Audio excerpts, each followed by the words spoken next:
बलि कहते हैं कि नहीं गुरुजी, गुरुजी मारा, हे गुरुजी मारा, देऊंगो दान जमी को, गुरुजी मारा, दूंगो दान जमी। परब्रह्म परमेश्वर मेरे सामने हाथ फैला करके आया है और मैं कुछ भी देने से चूक जाऊं, ऐसा होगा नहीं। इसलिए गुरुजी महाराज देऊंगो दान जमी को, गुरुजी महाराज देऊंगो दान जमी को। हे जानो रूप हरि को, जानो रूप हरि को, गुरुजी महाराज देऊंगो दान जमी को, गुरुजी महाराज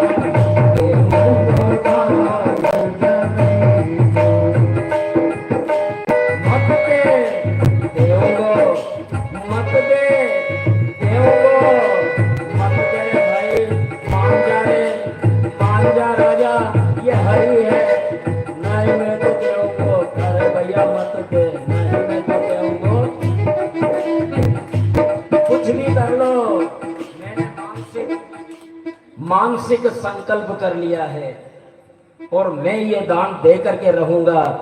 अरे ये कहाँ का दान है राजा बलि, मान जा तो दरिद्र हो जाएगा। अरे ये जो दिख रहा है ना वामन, ये वामन नहीं है, ये धोखा हो रहा है तेरे साथ। गुरुजी मैंने जान लिया है ये परमेश्वर है, लेकिन परमेश्वर अपने भक्त के आगे हाथ फैला रहा है और मैं नहीं दूं, जो कुछ है इन्हीं का दिया हुआ है, इन्हीं को अर्पण कर देने में मेरा क्या जा रहा है। कुछ भी हो जाए, मैंने संकल्प किया है, अब मैं मना करूं तो असत्य बोलने का पाप लगेगा। शुक्राचार्य जी कहते हैं कि देखो कुछ परिस्थितियों में असत्य भाषण भी क्षम्य हो जाता है। 4 प्रसंगों पर अगर झूठ बोले तो चलेगा। अगर झूठ बोलने से किसी का विवाह हो रहा हो, झूठ बोलने से किसी का विवाह हो रहा है ना, तो बोल देना चाहिए। लेकिन ऐसा भी नहीं कि लड़की तो है MBS और लड़का है अंगूठा छाप और फिर कह दे वो नहीं ये तो बड़ा फेमस डॉक्टर है। इतना बड़ा झूठ नहीं चलेगा, बेचारी किसी लड़की का जीवन बिगड़ जाए, ऐसा भी झूठ नहीं होना चाहिए। वो झूठ होता है आटे में नमक, आटे में नमक जैसा झूठ क्षम्य है। एक तो समझ लेगा पंडित जी ने कह दिया, लाइसेंस दे दिया झूठ बोलने का, कुछ भी झूठ बोलो, इतना भी झूठ नहीं। झूठ केवल आटे में नमक जितना हो सकता है, तो वो भी किसी विशेष परिस्थितियों में, किसी का घर मंड रहा हो, नमक के बराबर अगर झूठ बोल सकते हैं तो बोल सकते हैं। और अगर पत्नी रूठ गई है, उसको मनाने में भी, लेकिन हमारे भाई ये नहीं समझ लेगा तो लाइसेंस मिल गया, केवल झूठ ही बोलेंगे।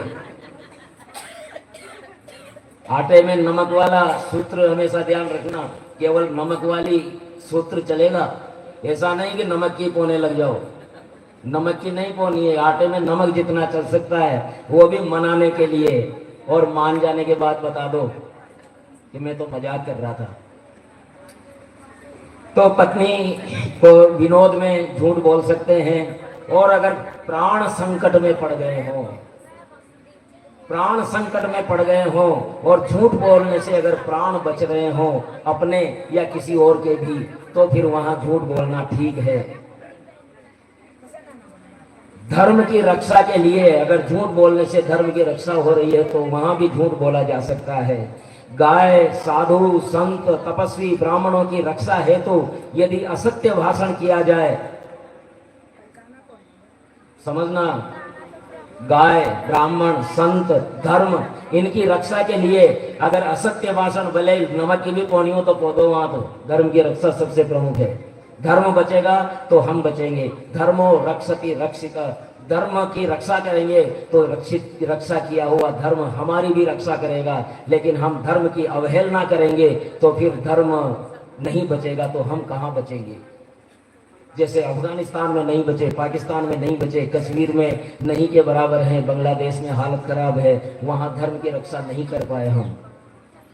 ऐसा न हो कि हम यहाँ भी नहीं कर पाए। इसलिए यहाँ तो हमें सतर्क रहना चाहिए। धर्म की रक्षा के लिए अगर असत्य भी बोला जाए तो उचित है। राजा बलि, तुम्हारे सर पे प्राण का संकट आया हुआ है, इसलिए बोल दो कि मैंने संकल्प नहीं किया। राजा बलि बोले, गुरुदेव उपदेश बहुत अच्छा दिया है आपने, लेकिन मैं वैष्णव हूं। पहले तो मैंने समझा था कि कोई ब्राह्मण आया होगा,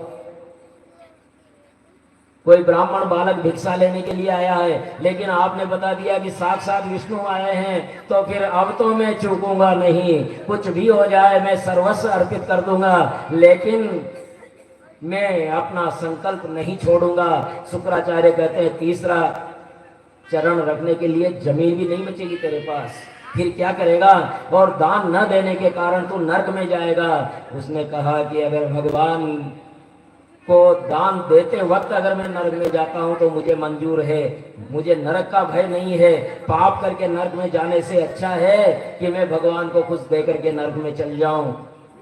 ईश्वर को समर्पित करके, सर्वस्व समर्पित करके नरक में जाना बहुत अच्छा है। गुरुदेव, आप ही तो प्रत्येक सत्कर्म को अर्पित करते हैं। अब साक्षात भगवान आए हैं तो उन्हें कैसे मना कर सकता हूं। लाइए, संकल्प करवाइए। शुक्राचार्य ने कहा, नायक तो मेरी बात नहीं मान रहा, मैं संकल्प नहीं करवाऊंगा।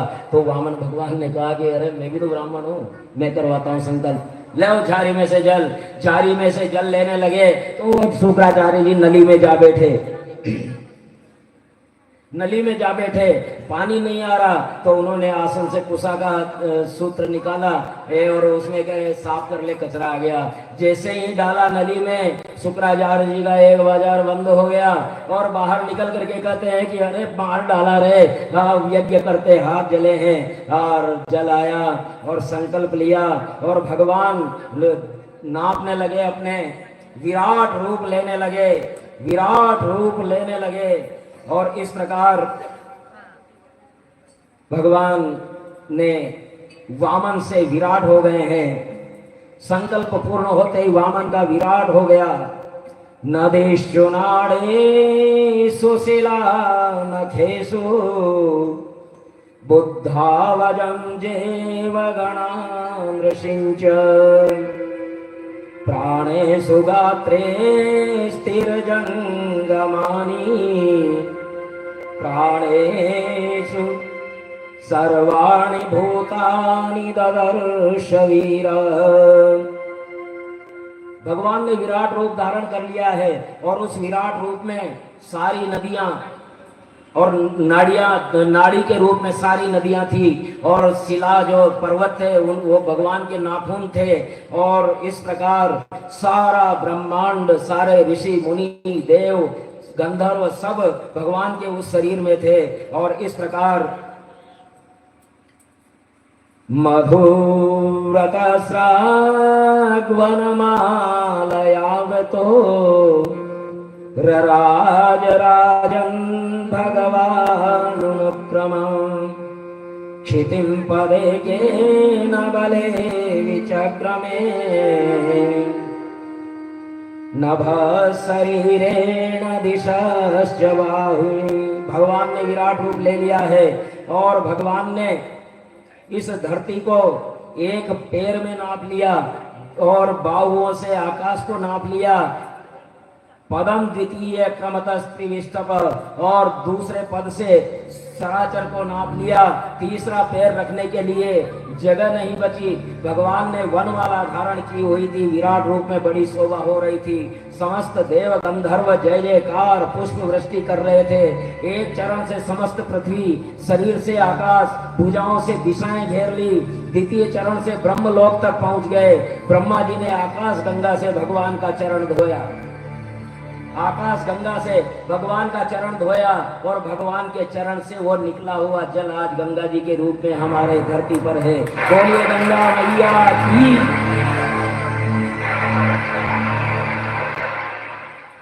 तृतीय चरण है तो स्थान नहीं बचा। दैत्यों ने जब ये दृश्य देखा तो कहने लगे हमारे स्वामी को चला गया है, मारो मारो। तो राजा बलि ने कहा इन्हीं की कृपा से हम स्वर्गवासी थे, अब समय प्रतिकूल है। वामन बोले राजन, तीसरा चरण हवा में है, बताओ तीसरा चरण कहाँ रखूं? तो संकल्प करके दान न देने वाला नरकगामी होता है। बलि ने कहा छल तो मेरे साथ हुआ है प्रभु। आपने जब 3 पांव जमीन मांगी थी तो आप कितने से थे, और अब कितने बड़े हो गए हैं। इस भेद दृष्टि अब विष्णु बोले तुमने यज्ञ के प्रारंभ में गणेश पूजा नहीं की थी, इसलिए ये विघ्न हुआ है। विद्यावती ने कहा प्रभु ये आपकी लीला है, आपको कोई क्या दान देगा?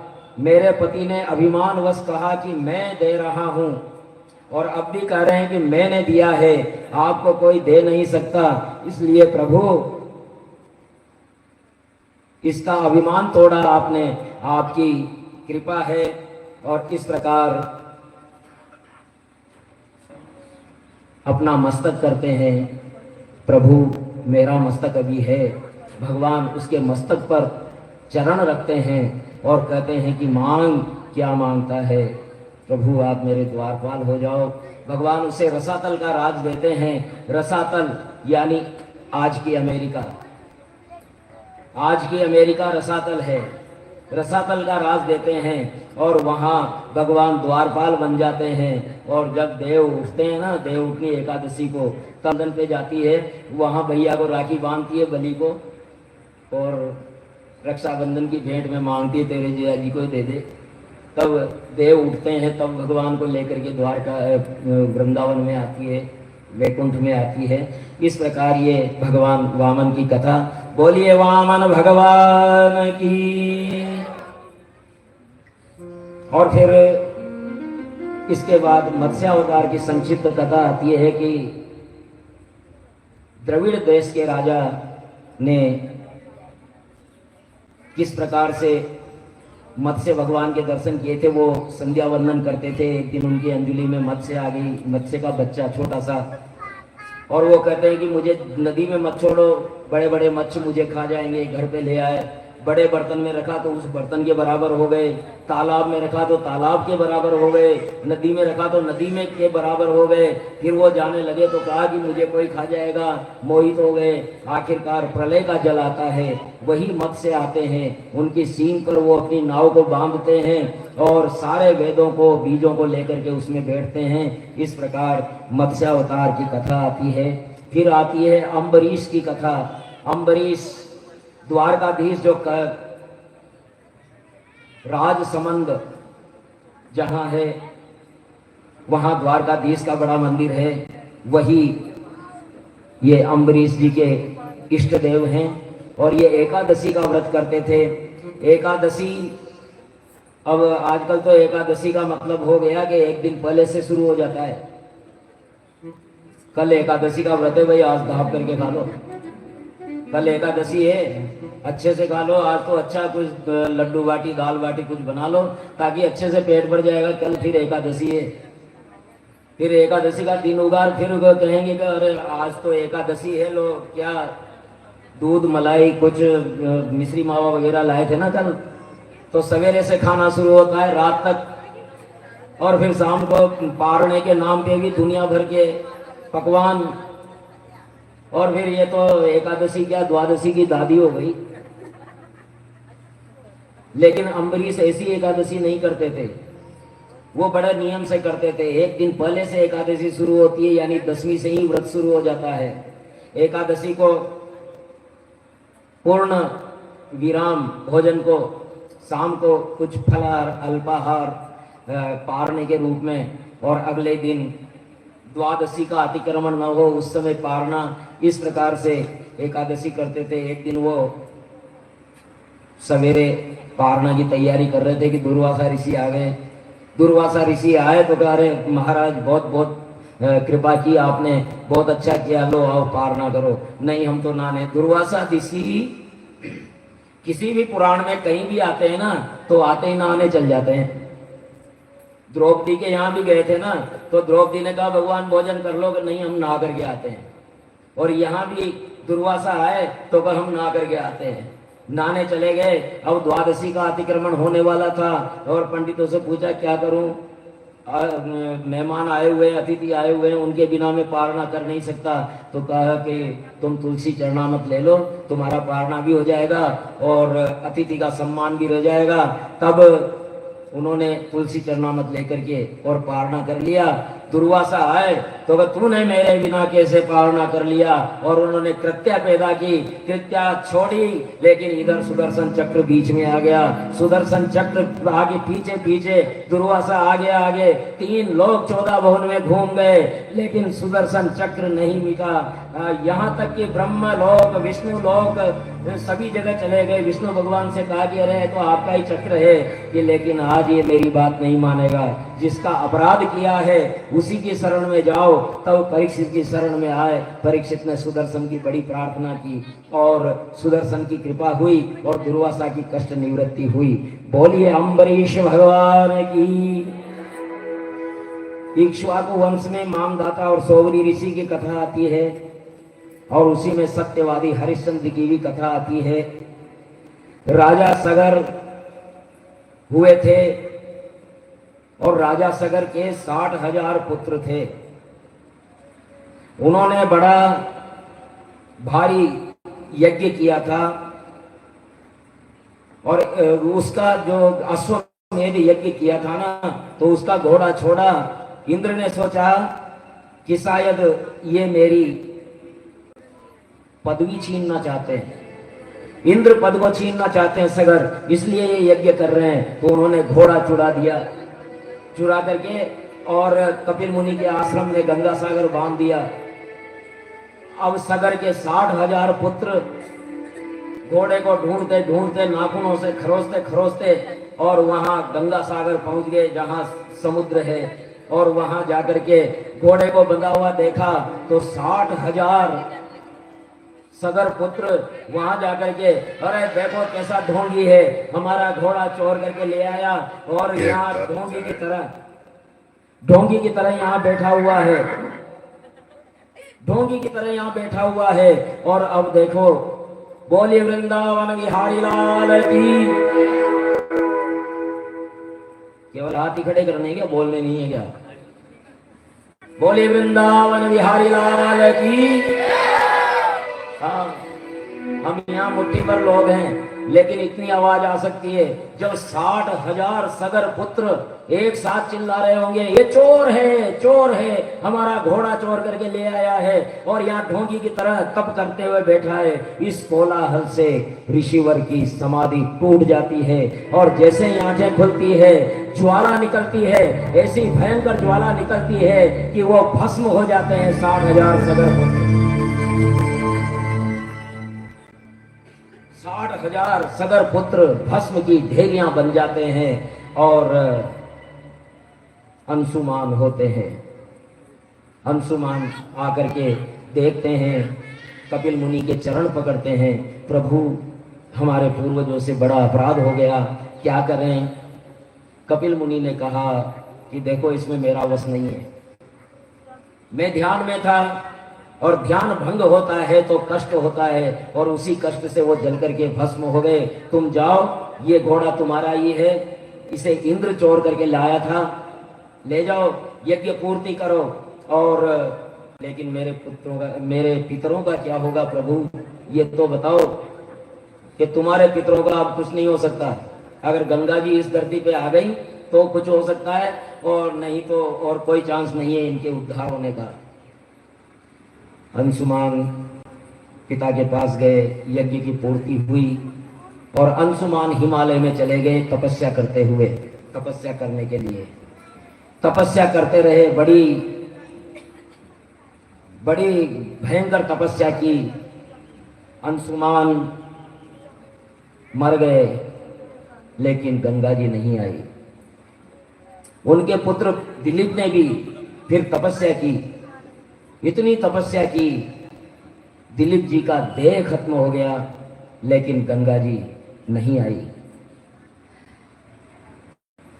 और ये फिर भगीरथ आए, दिलीप के पुत्र। अंशुमांश्च तपस्ते पे गंगा नयन काम्या कालम महांतम न शक्नो तत कालेन संस्थित। तब भागीरथ हिमालय के उत्तुंग शिखर पर जाकर के और तपस्या करने लगे।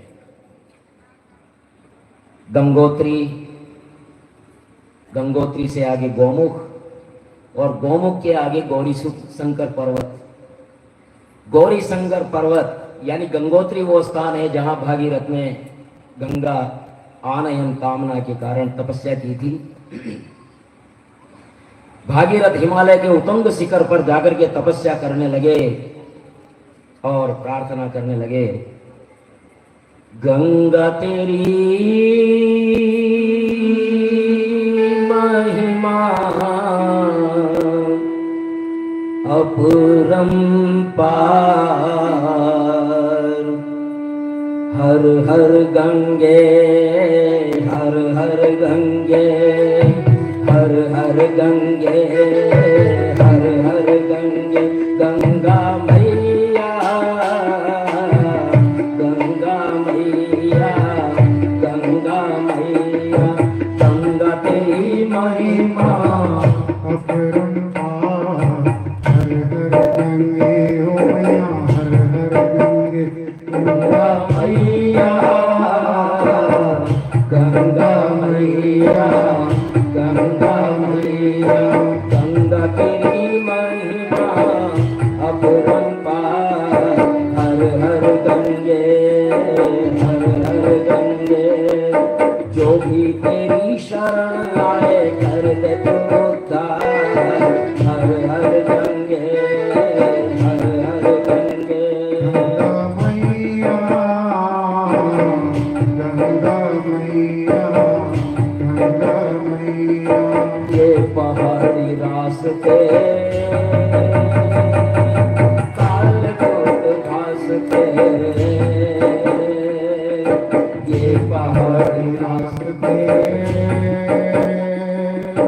काल रूप वास्ते, प्राण मोह छोड़ माया तेरे वास्ते, प्राण मोह छोड़ता आया तेरे वास्ते,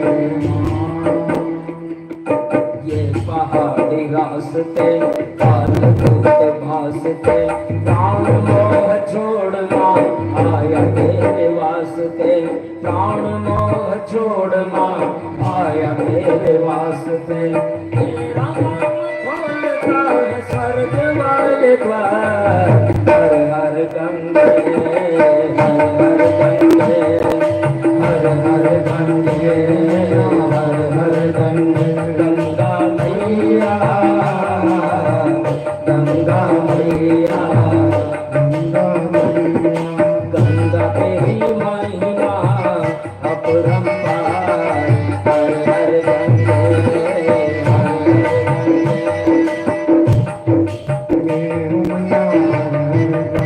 हो मैया हर हर गंगे, गंगा मैया गंगा मैया गंगा मैया, गंगा मैया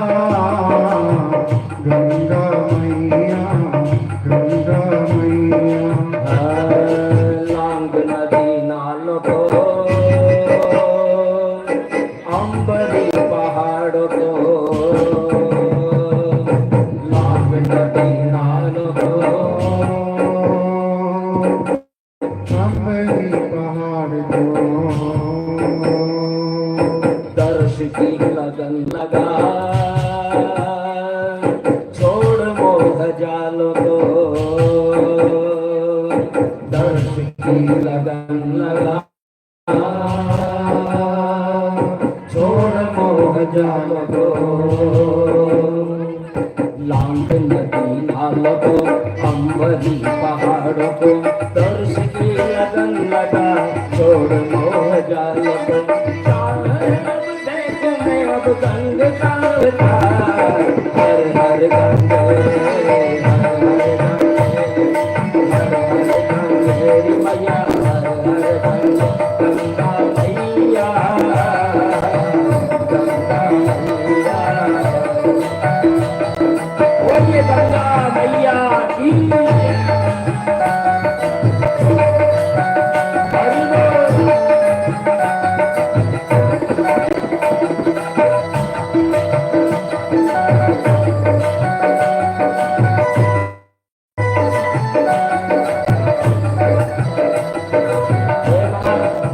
आप पतित पावनी है, किताब को नाश करने वाली है।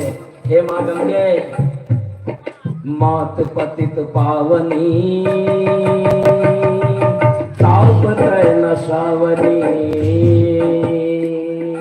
नाथ पतित पावनी,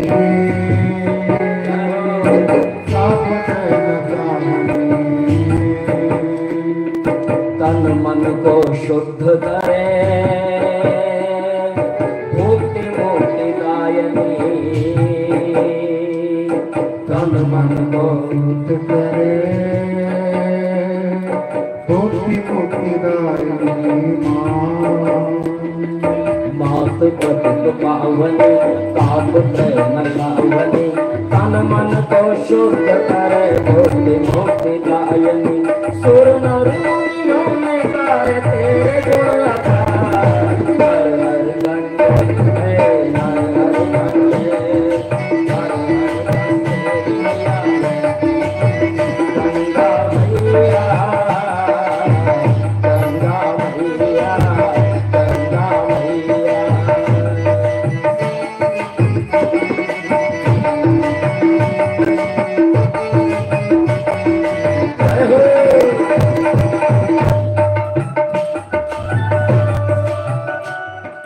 भागीरथ ने प्रेम पूर्वक उग्र तपस्या की। 3 पीढ़ियों के पुण्य एकत्र हुए तो गंगा मैया ने भागीरथ को दर्शन दिए। कहा मैं प्रसन्न हूँ। भागीरथ ने अपना मंतव्य प्रकट किया तो गंगा जी कहती है, कोपी धारयिता वेगम, कोपी धारयिता वेगम, पतन्त्याग्ने महीतले, अन्यथा भूतलं भित्वा नृपयास्ये रसातलम्। हे भगीरथ, तुमने कहा जो सही है, लेकिन मैं आई और अगर धरती पर आ गई सीधी तो धरती में ताकत नहीं है मेरे वेग को झेल पाए, मैं सीधी रसातल में चली जाऊंगी, तब तुम क्या करोगे? और इसके अतिरिक्त मेरा एक संदेह ये भी है कि लोग मुझ में आएंगे, अपने पाप धोएंगे, लेकिन मैं उन पापों को क्या करूंगी? उस वजन को कहाँ लेके जाऊंगी? भागीरथ बोले, माता साधवो न्यासिन शांता, ब्रह्मिष्ठा लोक पावना, हरन्त नित्य संगात, ते स्वास्थ्य धरे।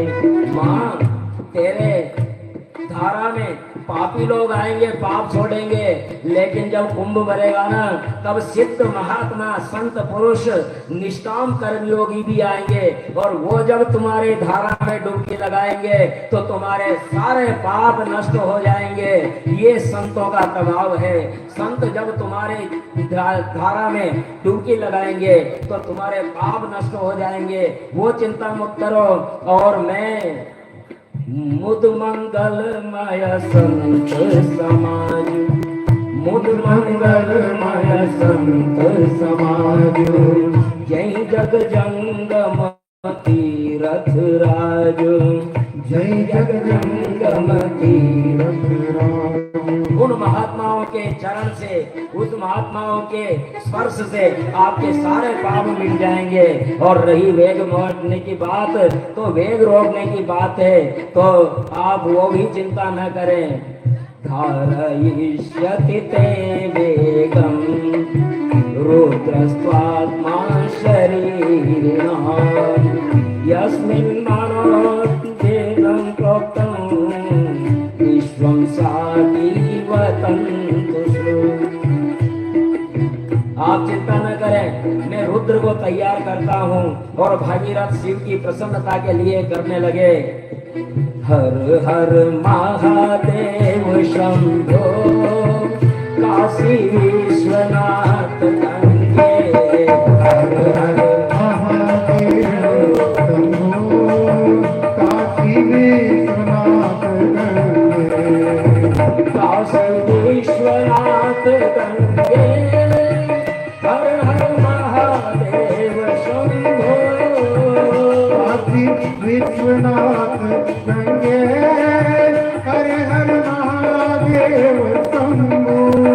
हर हर महादेव शंभो काशी विश्वनाथ गंगे।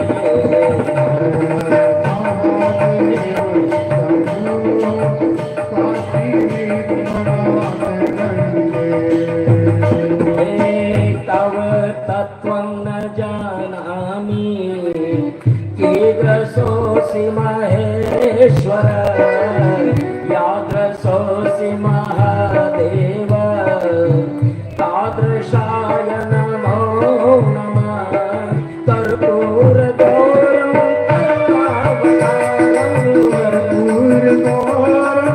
करुणावतारं संसारसारं भुजगेन्द्रहारं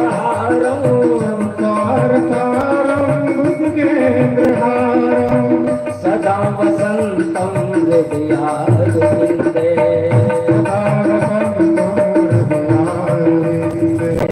भवं भवानी सहितं नमामि।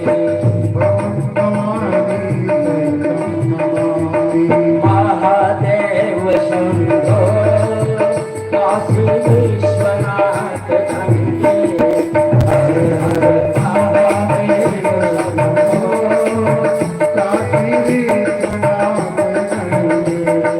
आशुतोष जी प्रसन्न हुए और गंगा जी का आह्वान किया। और गंगा जी ने सोचा कि मेरा वेग शिव भी ना रोक पाए, मैं ऐसा प्रयास करूंगी, शिव जी को लेकर के पाताल में चली जाऊंगी।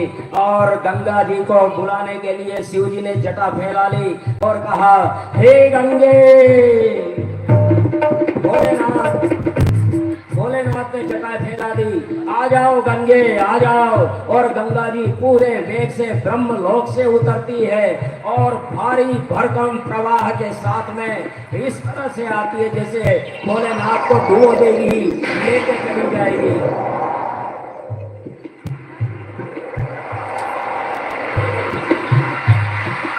जटा में समा जाती है गंगा जी और भोलेनाथ जटाओं को बांध लेते हैं, एक बूंद भी बाहर नहीं निकलने देते।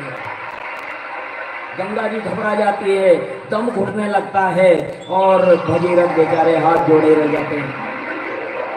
भगीरथ हाथ जोड़े रह जाते हैं कि अरे प्रभु मेरे पितरों का क्या होगा।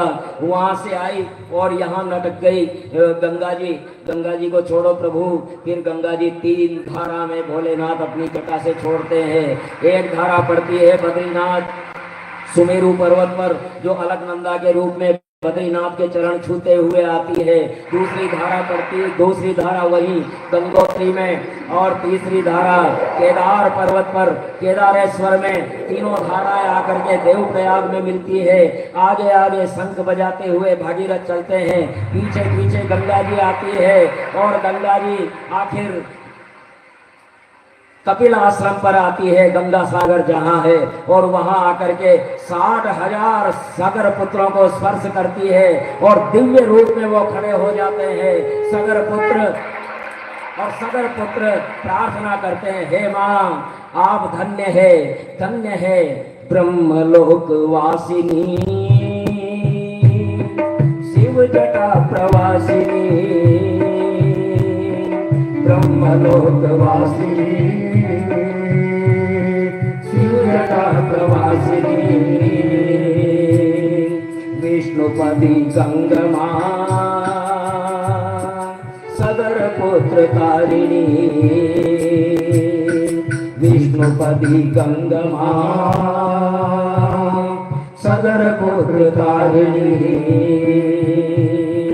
ब्रह्मलोक वासिनी शिवजटा प्रवासिनी विष्णुपदी गंगमा सदर पुत्र तारिणी भूमि में फूलती भागीरथी उगता हर हर गंगे हर हर गंगे हर हर गंगे मैया हर हर गंगे गंगा मैया गंगा मैया गंगा मैया गंगा महिमा अपरंपार हर हर गंगे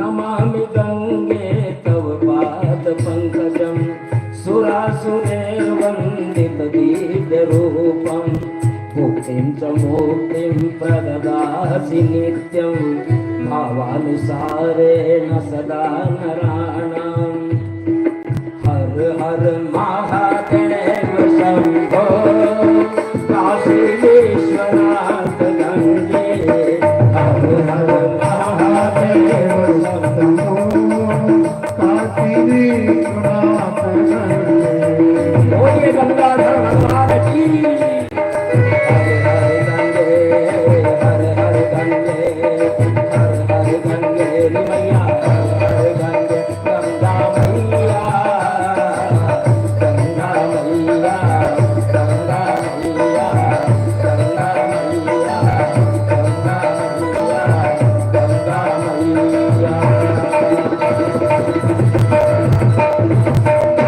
बोलिए गंगा मैया की